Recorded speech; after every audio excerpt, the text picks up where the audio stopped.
J'ai une formation à la base en droit mention sciences politiques à l'Institut catholique de Paris. Les relations internationales m'intéressaient particulièrement. Je suis diplômé de l'IRIS en défense, sécurité et gestion de crise. C'était quelque chose d'assez important et qui était mis en avant et que j'ai pu expérimenter à l'IRIS. Une formation professionnalisante. Je pense que la compétence la plus intéressante, c'est la compétence d'analyse, mais qui est toujours confrontée au réel. C'est vraiment l'avantage de la formation à l'IRIS. C'était qu'on avait effectivement des grands apports théoriques, mais qui étaient toujours ramenés à une logique de terrain. Dans le travail que je réalise au quotidien auprès de mon autorité politique, on a toujours en politique des grandes idées. En revanche, ça se fait jamais contre la réalité. Il n'y a pas de politique en dehors du réel. Et ça, je l'ai appris très vite à l'IRIS-Sup. Il ne faut pas être un idéologue, mais avoir des idées qu'on met en application en fonction du réel.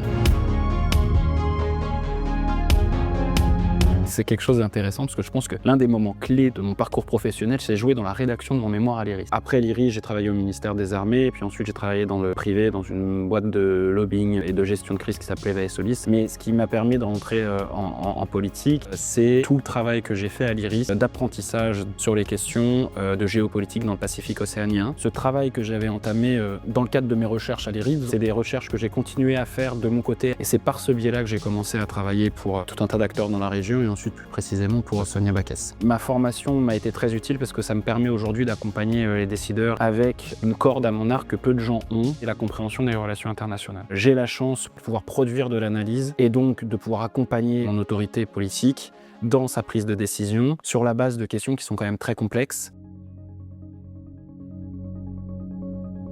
Faire l'IRIS, il y a plusieurs avantages. Le premier, c'est l'apport théorique que ça donne. Le second, c'est l'aspect professionnalisant. Le souvenir que j'ai de la formation de l'IRIS, moi, c'est d'avoir le juste milieu. Je me souviens d'une proximité assez facile avec les intervenants, ce qui n'est pas toujours simple parfois dans les grandes facs. La chose qui me vient forcément à l'esprit quand je forme de l'IRIS, c'était ces simulations de séquences des Nations Unies, qui étaient particulièrement intéressantes. C'était quand même très drôle à faire, très sympa. J'ai eu la chance, par les fonctions qui sont les miennes, d'aller à l'ONU, de refaire ces choses-là, mais en vrai.